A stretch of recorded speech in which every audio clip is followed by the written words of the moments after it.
좌우 성도 인사하겠습니다. 한 주간 평안하셨습니까? 잘 지내시고요. 자, 오늘은 마태복음 2장의 거의 마지막 부분 1, 2장을 넘어가면 이제 3장부터는 조금 더 우리가 아는 익숙한 이제 세례 요한의 메시지부터 나오기 때문에 우리 성도들이 말씀을 듣는데도 조금 더 소프트하지 않을까 그런 생각이 듭니다. 자, 오늘 말씀은 화면에 띄워주시면 에레미야에게 약속했던 에레미야 31장에 있는 말씀을 그대로 성취한 이 라마에서의 슬픔과 통곡의 소리를 마태가 그대로 가져옵니다. 우리가 오늘 내용은 베들레헴의 유아를 2살 아래의 아이들 학살하는 학살 사건이 나오기 때문에 우리 지난주에도 잠깐 이 헤롯 대왕의 광폭함을 설명을 했죠. 얼마나 잔인했고 자신의 왕권에 대한 편집증과 왕권에 대한 집착이 얼마나 컸는지, 그것은 모든 동서양을 막론하고 정치적 권력과 야망에 사로잡히면 모든 인생이 보이는 동일한 부분입니다. 근데 오늘은 이 베들레헴 학살이 나오기 때문에 조금만 더 공개를 하면 헤롯이 얼마나 자신의 왕권을 지키기 위해 잔인했느냐. 이스라엘의 마지막 왕조가 우리 국사도 잘 기억을 못합니다만 이스라엘 역사까지 기억을 해야 되겠나 그런 생각이 듭니다만 배경상 잠깐 설명을 해드리면 이스라엘의 마지막 왕조가 하스모니안 왕조, 하스모니안이라는 왕조가 있어요. 이 왕조는 우리가 잘 아는 대로 알렉산더가 일찍 큰 왕이 됐죠. 그래서 대제국을 일으켰는데 30대 초반의 젊은 나이에 요절을 하죠. 그래서 알렉산더를 따랐던 위대한 장군 셋이 있습니다. 우리가 다 아는 영화로도 나오고 다 아는 상식이죠. 그 중에 이 알렉산더가 이 정벌했던 영토를 세 위대한 장군이 분할해서 통치하는 걸로 이제 우리식으로 하면 땅을 나눠 먹습니다. 그 중에 유대를 다스렸던 그 장군이 있어요. 그 장군이 세운 왕조가 셀루쿠스라는 왕조가 있는데 그 왕조와 더불어서 우리식으로 얘기하면 끊임없이 게릴라 전투를 해서 독립전쟁을 하고 독립을 쟁취하기 위해서 끝까지 싸웠던 가문이 이 가문이에요. 그래서 이스라엘에게는 이 가문은 아주 영웅적인 가문이에요. 그래서 드디어 이 하스모니안 왕조는 이 거대한 셀루쿠스 왕조와 독립전쟁을 해서 결국은 쟁취해냅니다. 그러니까 대단한 왕조죠. 그래서 이스라엘 사람들에게 이 가문은 아주 말할 것이 없는 영웅적인 가문이었습니다. 그런데 이 영웅적인 가문, 이스라엘의 많은 사람들의 지지를 받는 이 가문이 새로운 로마에 아부를 하고 로마에 막대한 재정을 들여서 왕이 되어진 헤롯에게는 눈에 가시였어요. 마치 우리나라 초기에 광복전쟁하다가 김구 선생님이 돌아왔을 때에 그런 상황이랑 좀 비슷하다고 보면 되겠습니다. 그래서 이 하스모니안 이 가문이 눈에 가시였던 헤롯이 초기에 왕에 올랐을 때 이 가문에 남아있는 왕족들과 이 왕족을 지지하는 유명 인사들을 모조리 죽입니다. 아주 잔인한 사람이에요. 심지어 어느 정도 잔인하냐면 그 하스모니안 왕족의 자기가 사랑했던 아내가 그 왕가의 후손이에요. 특히 이 첫 결혼했던 이 미리암이라고 하는 미리암네라고 하는 여인은 헤롯이 굉장히 사랑했다고 그래요. 그래서 자녀도 많이 낳았어요. 그런데 심지어 누구까지 죽이느냐? 자기가 그렇게 사랑했고 그렇게 사랑한 여인을 통해서 낳은 두 아들까지 싹 죽여요. 대단하죠? 그리고 자기의 처남도 죽여요. 그리고 자기의 장모도 죽여요. 다 죽여요. 싹 죽여요. 자, 이 정도의 광폭함과 잔인함을 가지고 있는 헤롯이 어떻게 목사님 압니까? 유대 역사에 기록되어져 있어요. 우리 지난 나누었던 필로나 이 요세푸스라고 하는 유대 역사가들이 그걸 기록에 다 남겨놨어요. 우리나라로 말하면 삼국사기, 삼국유사에 그대로 기록되어 있는 것과 똑같아요. 그래서 이 사람은 이 정도의 강폭함을 가지고 있기 때문에 오늘 베들레헴에서 2살 미만의 아이를 죽이라. 이 정도 명령을 내리는 건 그다지 어려운 성정이 아니에요. 그 사람에게는. 참 안타까운 거죠. 그런데 이때에 세례 요한도 예수님과 6개월 차이밖에 안 났기 때문에 임신의 개월수가 세례 요한이 어머니가 급히 세례 요한을 아기를 데리고 산으로 피신을 합니다. 이제 군사들이 와서 세례 요한의 아버지에게 추궁을 하죠. 아이가 어딨냐? 세례 요한의 아버지 사가랴가 끝까지 함구합니다. 그래서 세례 요한의 아버지는 이때 죽어요. 그리고 세례 요한은 그때부터 산으로 광야에서 생활을 해요. 그래서 우리가 복음서를 보면 세례 요한이 처음 등장할 때 어디에서 나타나니라?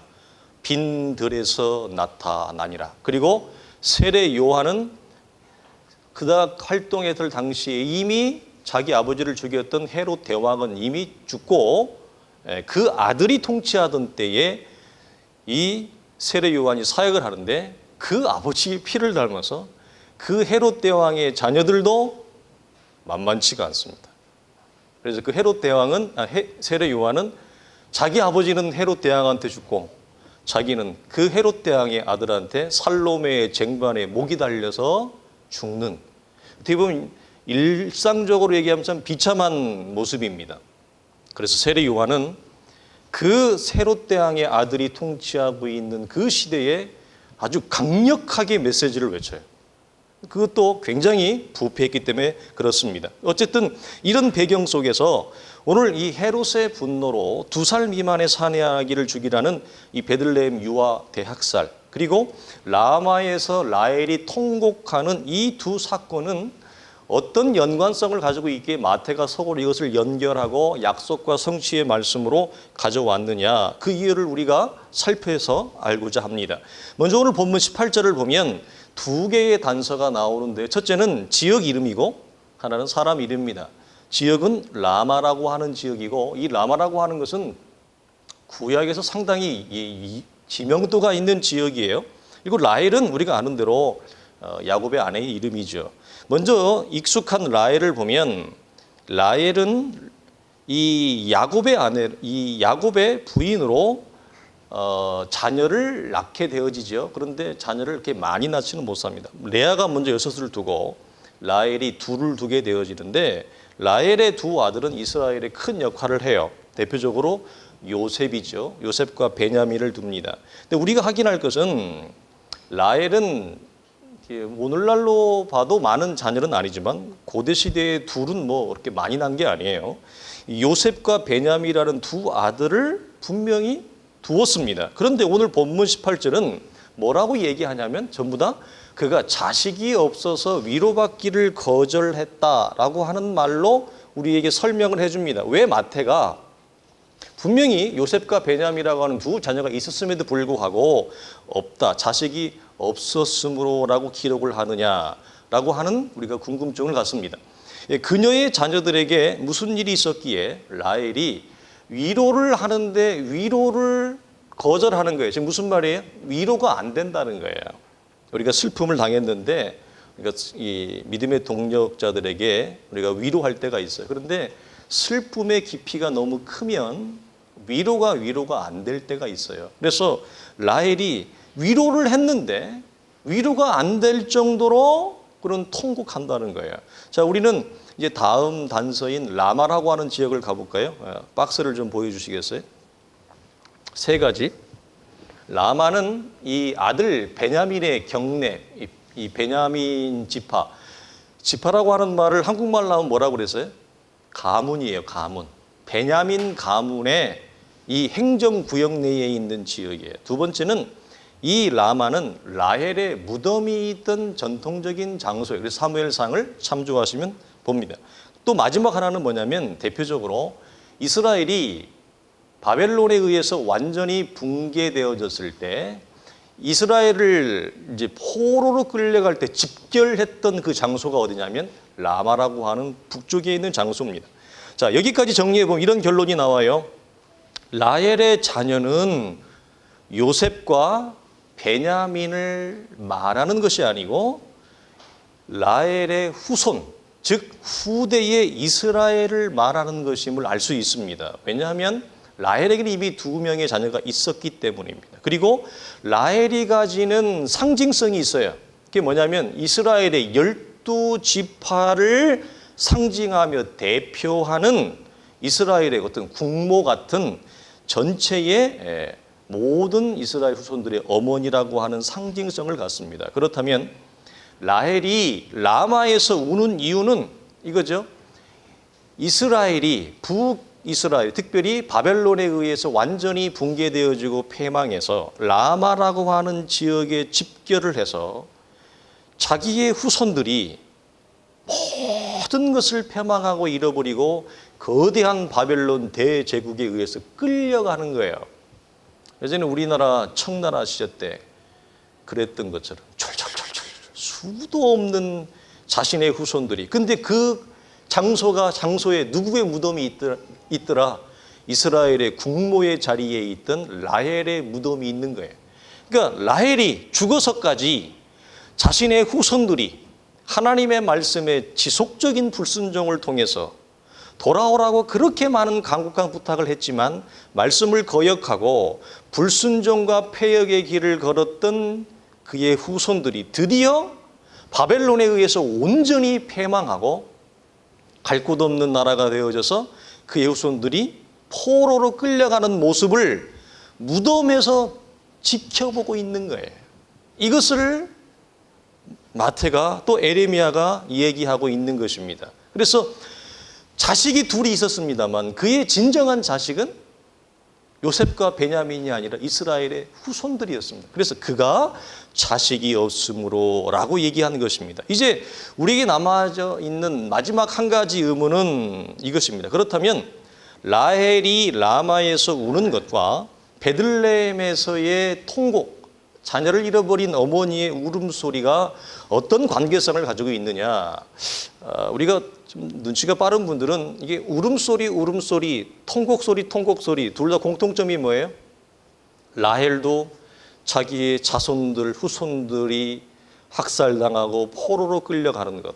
베들레헴에서의 어머니들이 우는 이유가 어디 있어요? 자기 자녀들이 죽은 연유 때문에. 그래서 동일한 공통점을 갖고 있기 때문에 이 눈치가 빠른 분들은 얼추 이해가 될 걸로 봅니다. 자, 그런데 재미있게도 이 라헬의 무덤의 장소로 여겨졌던 거의 라마랑 비슷한 지역에 있는 또 다른 장소가 있습니다. 자, 창세기 3장 35장 16절 20절을 보면 시간 관계상 쫙 속독을 하시고, 자, 보면 밑에 에브랏에 이르기까지, 이 에브랏은 뭐냐면 제가 밑에 별표 해놨죠. 베들레헴의 옛날 지명이에요. 이게 옛날에는 베들레헴을 구약시대는 에브랏이라고 불렀어요. 이것이 이제 베들레헴으로 명칭이 바뀌어진 것입니다. 에브랏에 이르기까지 이렇게 되죠. 뒤에 에브랏 곧 베들레헴 길에 장사되고, 무슨 말이죠? 야곱과 함께 가다가 여기서 아이를 출산하게 되어졌는데 에브랏 길, 베들레헴 길 거의 다 와서 베들레헴을 조금 못 미쳐서 아이를 낳다가 그만 죽고 맙니다. 그래서 거기에다가 라헬의 묘비, 무덤을 만들게 되어집니다. 그래서 이 라헬은 에브랏 길, 곧 베들레헴 길, 곧 못 미친 길가에 장사가 되어졌는데 이 라마와 베들레헴은 붙어 있어요. 마치 행정구역상 하나로 이렇게 붙어 있는 거예요. 복무동, 불로동. 복무동, 불무동보다는 좀 멉니다만 좀 거의 붙어 있는 거예요. 자, 그렇다면 당시에 이 유대인들에게 라마에서 라헬이 죽은 것과 베들레헴에서 어머니들의 통곡 소리가 어떤 공통점이 있을까? 이거 우리가 나누기 전에 지금도 화면에 한번 띄워주시겠어요? 라헬의 무덤이 있는 곳 사진.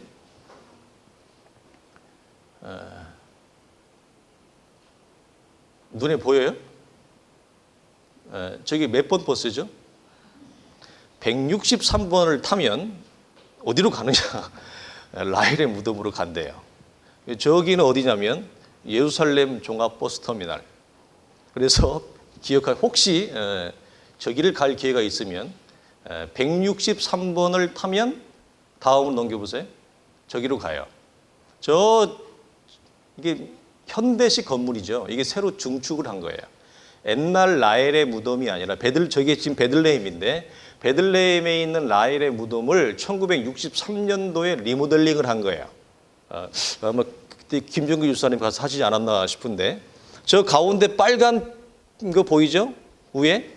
거기가 믿음이 좋은 사람은 보여요. 거기 뭐라고 보이냐? 레이첼스 톰스. 그 다음에 위에 히브리어로 라고 적혀 있어요. 무슨 말이냐? 라헬의 무덤이라고 적혀 있어요. 다음에 저기 라헬의 무덤이에요.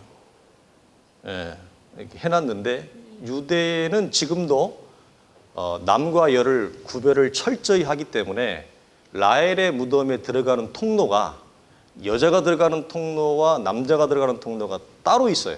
유대인의 회당은 전 세계를 가도 동일해요. 같이 안 들어가요. 이게 이제 우리 한국 초대교회에도 예전에 한 100년 정도 되어진 우리가 대구 경북 지역의 교회들이 있어요. 가서 보시면 이 아치 형태로, 옛날에는 교회 입구가 더 이렇게 아치 형태로 돼 있었는 그런 입구가 한쪽은 남자, 한쪽은 여자 따로 들어갔어요. 같이 못 들어가. 이게 문을 털고 같이 들어간 적이 얼마 안 돼요. 예, 그래서 제 라헬의 무덤이고, 저 이 수염 긴 분 계시죠? 붙들고 기도하죠. 예, 다음 모습. 예, 하나 마지막으로. 예, 무덤에서 지금 들어간 입구에서 기도하려고 줄을 서 있고 그 옆에서 앉아가지고 모세의 율법을 읽고 있는 유대인들을 지금도 보게 되어집니다. 자, 라헬의 무덤은 뻥이 아니고 지금도 있어요. 자, 이런 내용을 우리가 정리를 해보면 이 라헬의 무덤의 통곡소리와 베들레헴에서의 공통점들, 우리는 이것을 여기서 확인을 하게 되어지는데, 그 메시지를 우리는 보기 위해서 에레미야 31장으로 가보겠습니다.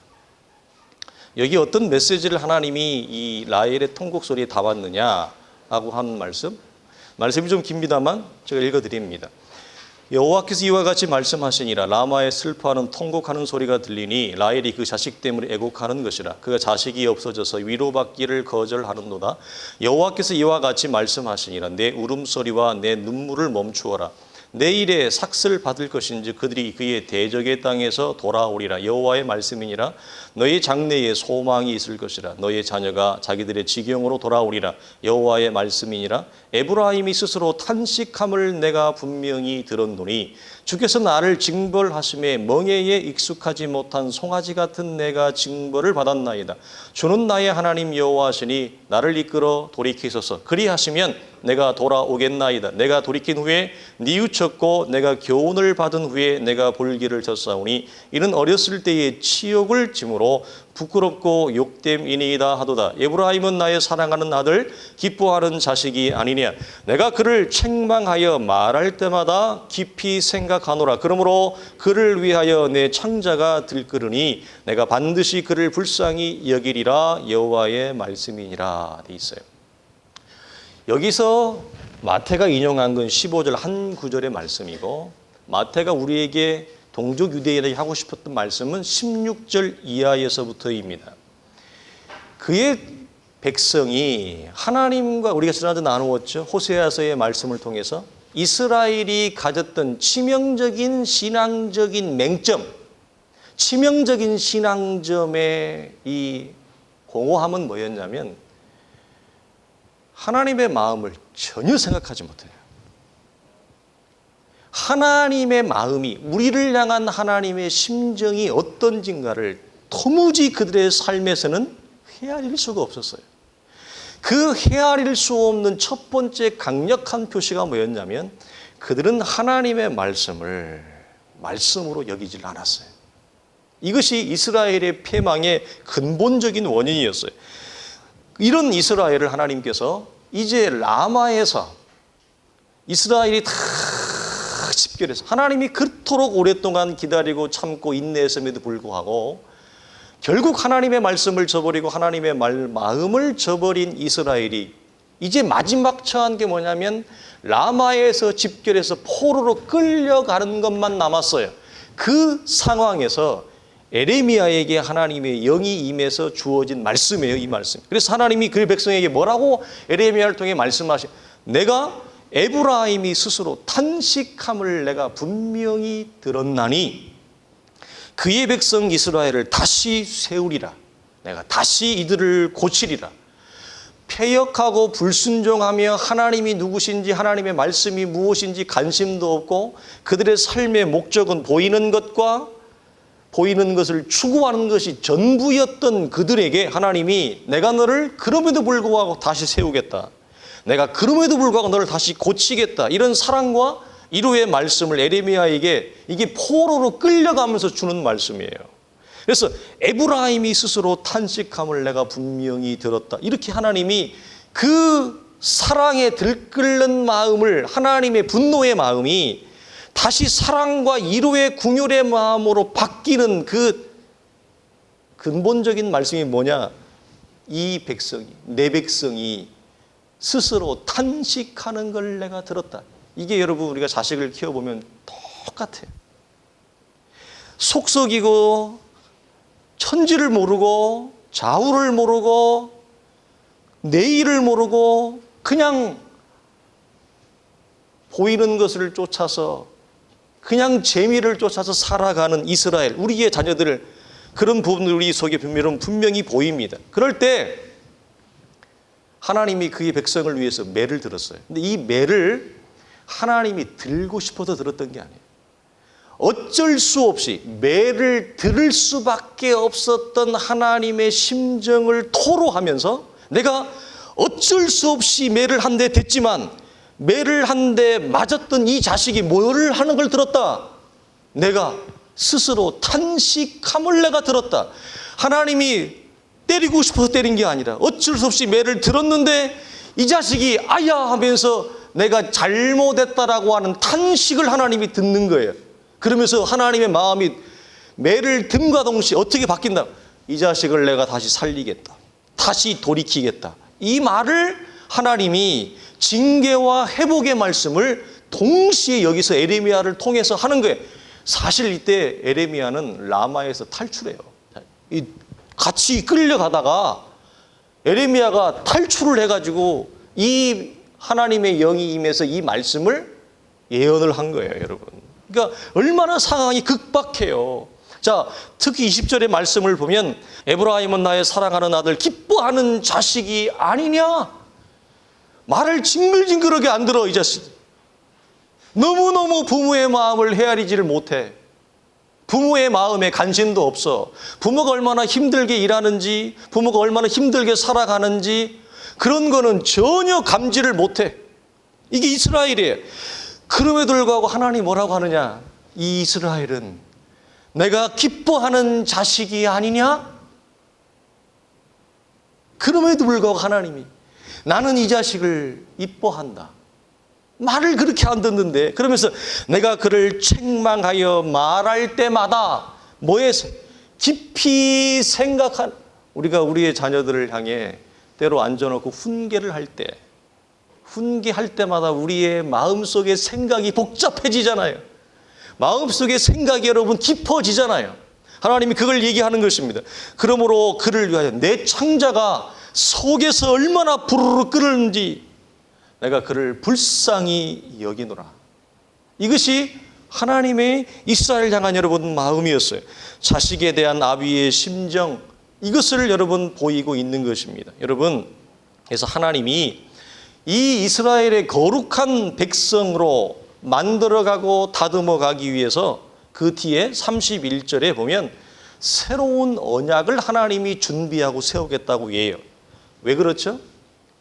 하나님이 아무리 어떤 말씀을 해도 어떤 약속을 해도 그 약속을 어김없이 이스라엘이 깨요. 여러분, 혹시 속썩이는 자식이 있어요? 부모의 말을 듣지를 못하고 부모의 마음을 이해를 못하는 자식이 있죠. 수도 없이 부모와 약속을 합니다. 엄마 안 그럴게. 아빠 안 그럴게. 수도 없이 약속을 해요. 근데 그 약속을 언제나 누가 깨요? 이스라엘이 깨요. 이스라엘이. 그래서 하나님이 하나님과의 약속을 수도 없이 깨뜨리는 이스라엘 때문에 이렇게 얘기해. 여호와의 말씀이니라. 보라, 날이 이르르니 내가 이스라엘 집과 유다 집에 새 언약을 맺으리라. 이 언약은 내가 그들의 조상들과 손을 잡고 애굽 땅에서 인도하여 내던 날에 맺은 것과 같지 아니할 것은 내가 그들의 남편이 되었어도 그들이 내 언약을 깨뜨렸음이니라. 그래서 하나님이 이스라엘이 깰 수 없는 언약, 그 새 언약을 만들겠다고 얘기합니다.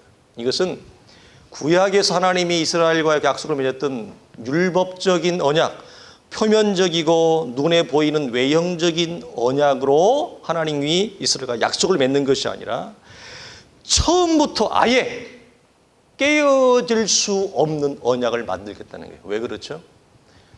이스라엘이 얼마나 강박하냐면 모세를 통해 주어진 하나님이 직접 파서준 10계명의 돌판도 이스라엘이 깨는 사람들이에요. 하나님의 존재를 모르는 게 아니라 하나님의 영적인 신적인 은혜와 강림이 그들의 눈에 보이고 하나님이 이스라엘 가운데 임해요. 하나님의 거룩한 영광이 지금처럼 하나님이 안 보이는 게 하나님의 눈에 보여요. 영광 중에 보여요. 심지어 가나안을 횡단할 때는, 광야를 횡단할 때는 하나님이 말할 수 없는 살아계심을 눈에 보여요. 근데 이스라엘이 지속적으로 사람이, 우리가 금요일에도 나누었죠. 영적인 체험이, 어떤 영적인 경험이 없어서 신앙생활을 못하는 게 아니에요. 이스라엘은 말할 수 없는 하나님의 기적과 영광과 살아계심을 봤어요. 그래도 하나님이 그들에게 준 돌판을 깨트리는 사람들이에요. 그러면 신약에 와서 제자들은 어떤가? 제자들도 주님의 기적과 권능을 매일 눈으로 봐요. 물을 걷는 기적을 보고 귀신 들린 자를 쫓아내는 걸 보고 죽은 나사로를 살려 썩은 지 3일이 되어서 이미 부패한 나사로를 살리는 걸 봐. 오병이어를 봐. 그런데 제자들은 딴소리하고 있어요.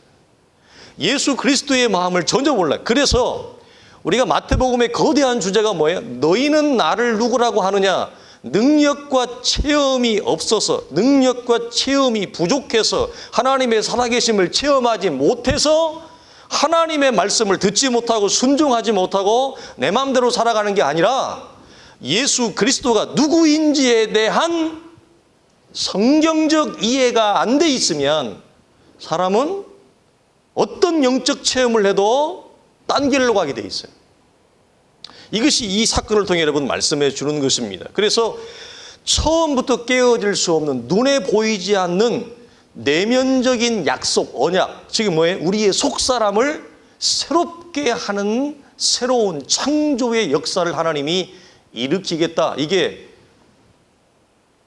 라마의 집결에서 포로로 끌려가던 이스라엘 군중 속에 있던 에리메아에게 주어진 예언이었어요. 그래서 그 뒤에 말씀 보면 여호와의 말씀이니라. 그러나 그날 후에 내가 이스라엘 집과 맺을 언약은 이러하니 곧 내가 나의 법을 그들 속에 두며 그들의 마음에 기록하여 나는 그들의 하나님이 되고 그들은 내 백성이 될 것이니라. 그래서 하나님이 겉을 만드는 것이 아니라 외형적인 표면적인 순종을 요구하는 것이 아니라 그들의 속을 새롭게 할 걸 얘기합니다. 그래서 이것을 바울은 로마서 2장을 가볼까요? 하나님의 법을 사람 속에, 하나님의 법을 우리의 마음에 두는 걸, 이걸 바울은 로마서 2장에 보면 성령에 의한 마음의 할례라고 그래요. 이게 기존 성경이 우리 성도들이 읽을 때 좀 어려울 것 같이 번역을 해놔서 제가 버전을 한 6개를 봤는데 그 중에 현대인의 성경이 오히려 성도들이 보기가 더 쉬운 것 같아요. 같이 봅시다. 시작. 유대인으로 태어났다고 해서 참 유대인이 아니며 육체의 할례를 받았다고 해서 참 할례가 아닙니다. 오히려 마음에 참된 변화를 받은 사람이라야 참 유대인이며 기록된 율법이 아닌 성령님에 의한 마음의 할례가 진정한 할례입니다. 이런 사람은 칭찬을 사람에게서 받는 것이 아니라 하나님에게서 받습니다. 이렇게 돼 있어요. 이걸 신약교회로 말하면 기도서에서 나오는 중생의 씻음과 성령의 새롭게 하심의 역사예요. 여러분, 우리가 잘 아는 대로 니고데모, 이런 표면적인 외형적인 조건을 갖추고 있는 유대인이었습니다. 부자 청년 주님께 와서 내가 무엇을 하여야 영생을 얻으리이까 물어봤던 부자 청년, 이들은 여러분 표면적으로는 약속을 다 지킨 것으로 보여져요. 여러분 외형적으로는 구원의 조건을 여러분 다 가지고 있는 것으로 보여져요. 그래서 구원받은 유대인으로 여겼어요, 자기 자신들이. 그렇지만 이들이 예수 그리스도를 통해서 그분과의 만남을 통해서 드러난 게 뭐죠? 외형적 표면적 조건이 구원을 가져오지 못한다는 것. 니고데모도 부자 청년, 이 관원도 무엇이 필요하다는 것? 성령에 의해서 마음이 새로워지는 마음의 할례를 받아야만 되는 사람으로 증명이 되어져요. 근데 예수님을 만나기 전에 니고데모는, 예수님을 만나기 전에 부자 청년과 간원은 누가 봐도 흠잡을 것이 없는 표면적으로 외형적으로 신앙인이요 사회적으로 덕망이 있는 사람이었어요. 그러나 주님을 만나니까 그들이 가지고 있는 그들의 외형을 포장하고 외형적으로 드러나는 모든 종교적인 옵션들이 다 거품으로 다 사라지고 그들에게 필요한 건 뭐야? 너는 속이 새로워져야 되는, 중생의 시슴과 성령의 새롭게 하심으로 하나님의 거룩한 영으로 새롭게 창조함을 받아야 되는 구원이 필요한 존재로 증명이 되어지는 거예요. 여러분, 오늘날의 우리 시대의 기독교가 마치 구약 이스라엘이 가졌던 표면적으로 외형적으로 보이는 옵션들에 너무 많이 치중을 해요. 그런 것들을 여러분 갖추는 것들이 좋은 교회요, 그런 것들을 갖추는 것이 좋은 신앙인으로 보이는데 주님을 만나면 딱 한 가지가 필요해요. 우리는 성령에 의해서 마음의 할례, 즉 중생의 씻음과 성령의 새롭게 하심으로 새로운 창조와 구원의 역사가 우리 안에 필요한 존재인 것으로만 딱 하나 귀추되어져요. 우리가 계시록을 제일 마지막에 보면 뭐가 나온다고 했어요? 주님이 이렇게 표면적인 것, 외형적인 것, 이걸 가지고 우리를 따지질 않아요. 계시록 제일 마지막에 뭘 봐요? 어린 양 예수 그리스도의 보혈에 피가 있느냐 없느냐. 그 말이 무슨 말이에요? 성령에 의해서 우리가 새롭게 창조된 하나님의 자녀냐 아니냐, 이거예요. 사실은 이것이 되지 않으면 주일 성수도 별 의미가 없어요. 이게 안 되면 11조를 드리는 것도 별 의미가 없어요. 진짜로. 외형적인 주일 성수를 어떤 지키는 어떤 충족 조건, 표면적이고 외형적이고 보여질 때 주일 성수를 지켰다. 표면적으로 나는 11조를 드렸다. 표면적으로 나는 어떤 일을 교회에서 했다. 이건요, 별반 중요하지 않아요. 무엇이 우리 안에 이루어지지 않을 때 성령에 의한 마음의 참된 할례를 통해 하나님의 거룩한 백성으로의 새로운 창조의 역사가 우리 속에 없는 한은 사실 나머지 옵션들은 우리에게 별반 의미가 없어요. 이걸 여러분 얘기합니다. 그래서 마태가 우리가 유대인에게 말하고 싶은 것은 뭐냐? 라헬의 진정한 자손은 이런 외형적 조건들을 갖춘 자가 아니라 마음의 할례, 성령에 의해서 마음의 할례를 받은 자가 진정한 후손인 거예요. 자, 그렇다면 여러분, 라헬이 이 마태가 이 말씀을 가져와서 라헬이 라마에 통곡할 때는 그의 직접적인 혈통적인 이스라엘이 바벨론에 의해서 패망돼서 끌려가고 사라져가는 것 때문에 울었어요. 우리가 지금 마태복음을 나누고 있는 큰 흐름은 뭐예요? 지난주에 나누었죠. 하나님의 새로운 예수 그리스도의 출애굽의 역사와 대상은 이스라엘의 민족적 경계와 정체성을 뛰어넘었다. 새로운 이스라엘이 하나님의 거룩한 교회예요. 유대인에서 이방인으로 대상이 옮겨졌어요. 그렇다면 지금 라헬이 운다면 라헬이 우는 이유는 뭘까요? 이스라엘의 민족의 경례를 넘어서서 전 세계와 열방으로 전파된 하나님의 복음 아래서 신앙의 껍데기를 붙들고 있으면서 신앙의 참된 내면적인 것으로 오해하고 걸어가고 있는 그 이스라엘의 후손들을 위해서 우는 거예요. 라헬은 지금도 울어요. 그래서 우리가 잘 아는 대로 이거와 일맥상통한 면은 아닙니다만 우리가 적용하는 면에서 보면 주님이 십자가 질 때 예루살렘의 여인들을 보고 뭐라고 그랬죠? 나를 보고 울지 마라. 너와 너희의 자녀들로 인하여 울어라 그랬어요. 라헬의 울음은 지금도 여러분 끝이지 않는 거예요. 그런 면에서 보자면. 그래서 라헬의 진정한 자손은 성령으로 우리의 속이 새롭게 창조되어져서 성령을 통해 주어지는 하나님의 말씀을 우리의 마음의 신비에 담아낼 수 있는 자들. 그게 라헬의 진정한 후손이에요. 그게 진정한 이스라엘이에요. 여러분 말씀을 마칩니다. 여러분 이스라엘에게는 그 전조가 자식을 잃은 베들레헴의 어머니들의 울음소리였습니다. 여러분 이 통곡을 통해 하나님은 이스라엘에게 하나님의 구원을 말합니다. 좋은 일을 통해서만, 기쁜 일을 통해서만 하나님의 소리가 있는 것이 아니라 심지어 비극적인 이 아픔과 슬픔과 통곡의 소리에도 하나님의 구원은 펼쳐져 간다. 그런데 하나님이 이 당대의 이스라엘에게 주었던 징조는 뭐냐면 그게 베들레헴의 어머니들의 울음소리였습니다. 그렇다면 오늘을 살아가는 우리에게 하나님이 우리에게 말씀하는 시대의 징조와 내 삶에 하나님이 말씀하는 시대의 사인과 징조는 뭡니까? 이걸 우리는 보기를 원해요. 구약에서는 라마에서의 라헬의 울음소리였다면 예수님 당시에는 베들레헴에서 자녀를 잃어버린 그 어머니들의 울음소리에 하나님의 구원의 역사와 메시지가 담겨 있었어요. 그렇다면 2000년대를 살아가는 우리 시대에 우리의 가정에서 저는 이 소리를 들어요. 여러분 가정에서, 여러분 부부의 대화에서, 여러분 자녀와의 대화에서, 여러분 직장에서, 우리가 살아가는 이 사회의 삶의 걸음과 현장에서 우리는 여러분 이 하나님의 통곡의 소리가 여러분 들립니까?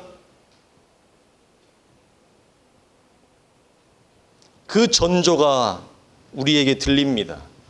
그러나 전조와 징조가 없는 것이 아니라 우리의 눈과 귀가 어두운 연고로 하나님의 징조와 하나님의 사인이 우리에게 들리지 않는 것입니다. 그래서 나는 아무런 문제가 없다고 생각을 하는 것입니다. 안정된 지금까지 걸어왔던 나의 경제적인 규모, 지금까지 우리가 왔던 우리의 삶의 가정의 규모가 심각한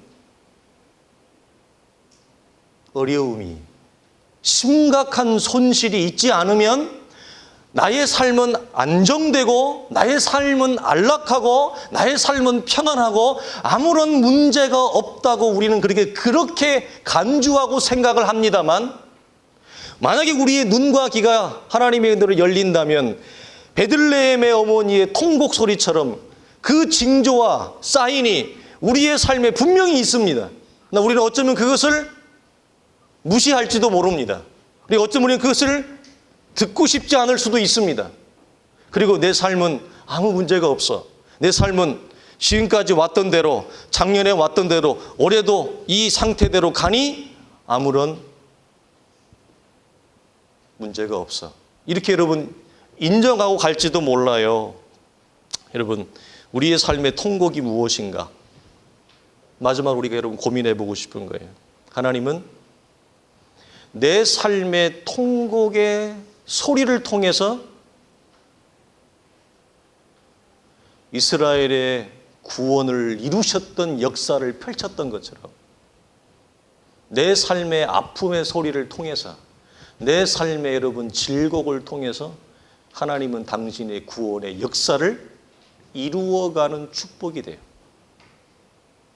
오늘 집사님 기도했던 것처럼 우리의 아픔과 우리의 통곡과 우리의 한탄을 예레미야 주님이 뭐라고 말씀했대요? 내가 내 백성의 스스로 한탄함을 들었느니라. 여러분, 하나님은 우리가 한탄하는 소리를 들으세요. 내가 신음하는 소리를 들으세요. 내가 어려워하고 힘들어하는 소리를 들으세요. 그런데 그 소리를 들을 때 하나님은 나를 절망적인 존재로 보는 것이 아니라 희망과 소망의 존재로 보고 나를 통한 하나님의 구원을, 하나님의 일을 이루어가는 스타트로, 출발로 보신다는 거예요. 그래서 저는 이 말씀을 마침하고 보면서 우리의 삶에 통곡이 많잖아요. 우리의 삶에 통곡이 없는 성도가 어디 있어요? 근데 그 통곡과 아픔의 소리가 하나님이 나에게 오늘 주는 말씀이 뭘까? 이걸 우리 성도들 다 같이 고민해 보고 싶어요. 마지막으로 우리 이 말씀 한번 보고 마치겠습니다. 다 같이 한번 말씀 읽을까요? 시작. 귀 있는 자는 성령이 교회들에게 하시는 말씀을 들을지어다. 아멘. 기도하겠습니다. 내일 일을 모르는 우리가